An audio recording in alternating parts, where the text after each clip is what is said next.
వెంకయ్య గారి చరిత్ర ఏంటంటే నాకు చాలా సంతోషంగా ఉంది.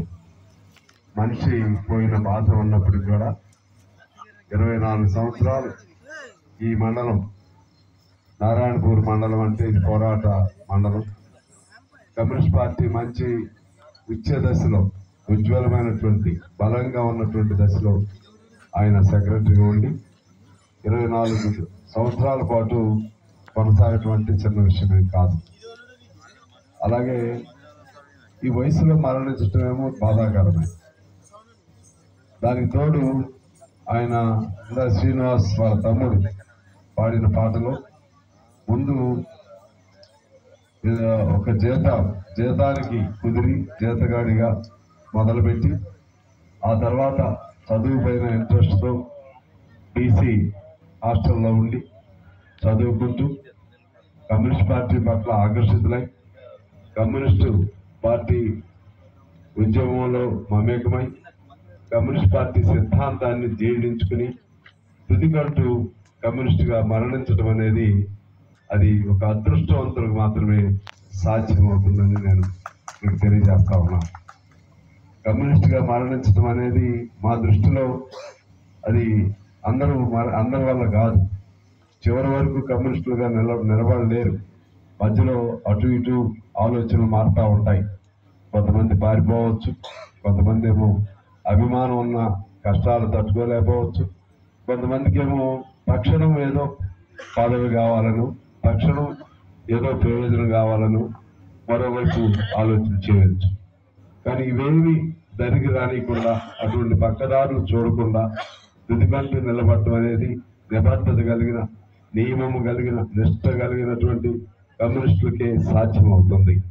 ఆ విధంగా వెంకయ్య గారి జీవితం ధన్యం. అదే పద్ధతిలో మన గులాం రసూల్ గారి గురించి కూడా ఆయన నాకు తెలుసు. రాష్ట్ర సమితిలో కూడా ఉండేవాడు. చాలా పవర్ఫుల్ లీడర్గా చెప్పుకునేవాళ్ళు. ఆయన కూడా అర్థాంతరంగా మరణించాడు. ఇంకా సంతోషం ఏంటంటే ఈ ఇద్దరు కుటుంబాలు సభ్యులు కమ్యూనిస్ట్ పార్టీలో కొనసాగుతున్నారు. మన శ్రీనివాస్ వెంకయ్య గారి తమ్ముడు, రెహమాన్ గులాం రసూల్ గారి అబ్బాయి, వాళ్ళ కుటుంబాలు కొనసాగుతూ ఉన్నాయి.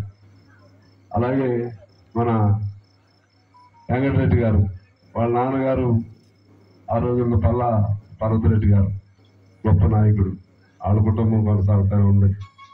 అలాగే యాదగిరిరావు గారు కొనసాగుతూనే ఉన్నాడు. శ్రీరాములు గారు, రత్నాకర్ గారు, సరే వాళ్ళ నాయనలు చరిత్ర నాకు తెలియదు కానీ మీ నాయన గారు కూడా రత్నాకర్ గారు నాయన ఆర్య సమాధి, దాన్ని మీరు బద్దలు కొట్టి ఇందులోకి వచ్చారు. సరే ఏదన్నా నాకు ఇది నల్గొండ జిల్లా అంటేనే మీకు ఎట్లుంటుందో నాకు తెలియదు కానీ మాకైతే ఆదర్శవంతమైన జిల్లా.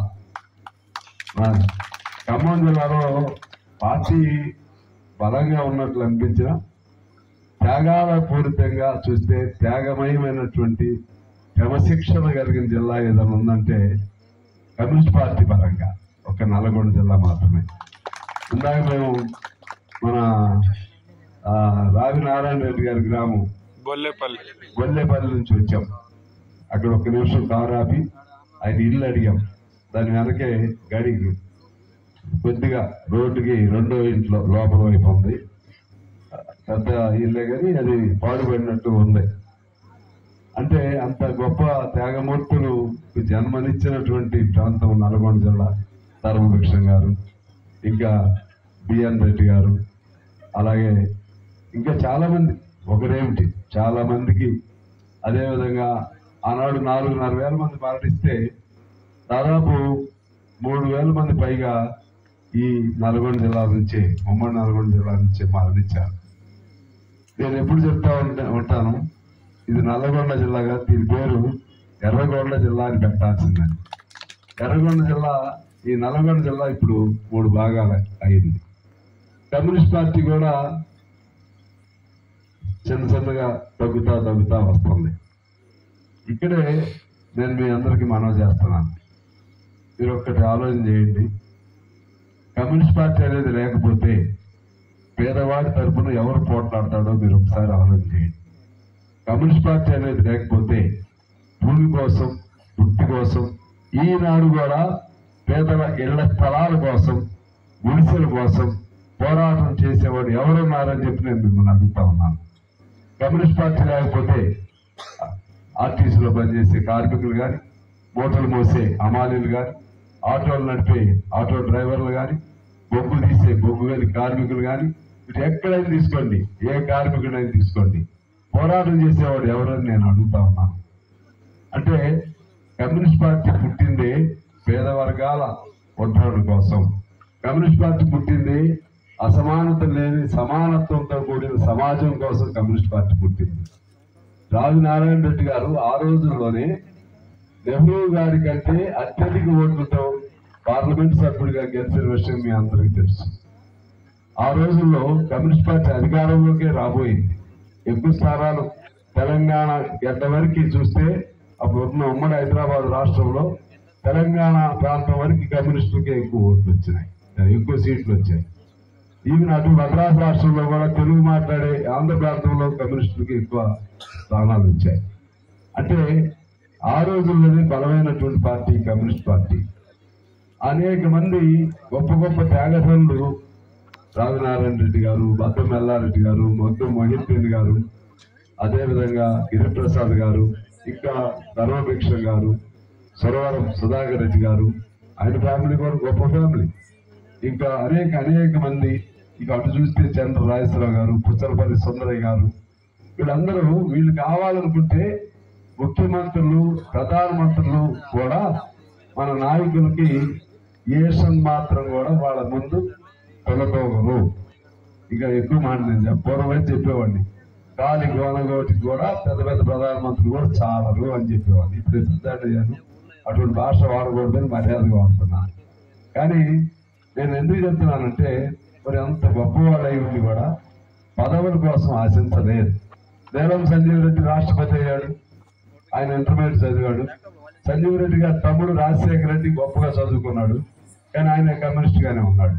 వాళ్ళ అన్న వాళ్ళ బావ అంటే వాళ్ళ చెల్లినిచ్చినటువంటి తరిమిల నాగిరెడ్డి గారు గొప్ప నాయకుడు, మావోయిస్ట్, మన నక్సలైట్, అంటే మన పార్టీ నుంచే చీటి నక్సలైట్ పార్టీలో ఉండి చివరికి నక్సల్ లీడర్ గానే మరణించాడు. గొప్ప గొప్ప వాళ్ళందరూ కూడా ఈ సమాజాన్ని మార్చడం కోసం ఏ పదవులు ఆశించకుండా కమ్యూనిస్టులుగానే మిగిలారు. ఓ భగత్ సింగ్ని తీసుకోండి, ఓ రాజగురు సుఖదేవుని తీసుకోండి, ఇంకా కమ్యూనిస్టులు కాని వాళ్ళు కూడా సుభాష్ చంద్రబోస్ లాంటి వాళ్ళు తీసుకోండి, ఆయన కూడా వామపక్ష భావం. మీరు ఎక్కడైనా చరిత్ర తీసుకోండి, సమాజం కోసం పోరాటం చేసిన వాడు ఎవరైనా సరే వాడు కమ్యూనిస్టే. మీరు పాత చరిత్ర అంతా తీసుకోండి. సమాజం కోసం మరణించిన వాడు ఎవరైనా సరే, కొంతమంది బయట వాళ్ళు కూడా ఉండొచ్చు, ఎక్కువ మంది 90% అమరవీరులు ఎవరయ్యా అంటే మన భారతదేశంలో కానీ, చెరుకు వీర లాంటి ఇతర దేశాల్లో కానీ ఎక్కడైనా సరే మరణించిన వాళ్ళు ఎవరయ్యా అంటే కమ్యూనిస్టులే. అంత త్యాగ జీవితమైనటువంటి, త్యాగశీలమైనటువంటి జీవితాలని గడపగలిగిన వాళ్ళు కమ్యూనిస్టులే.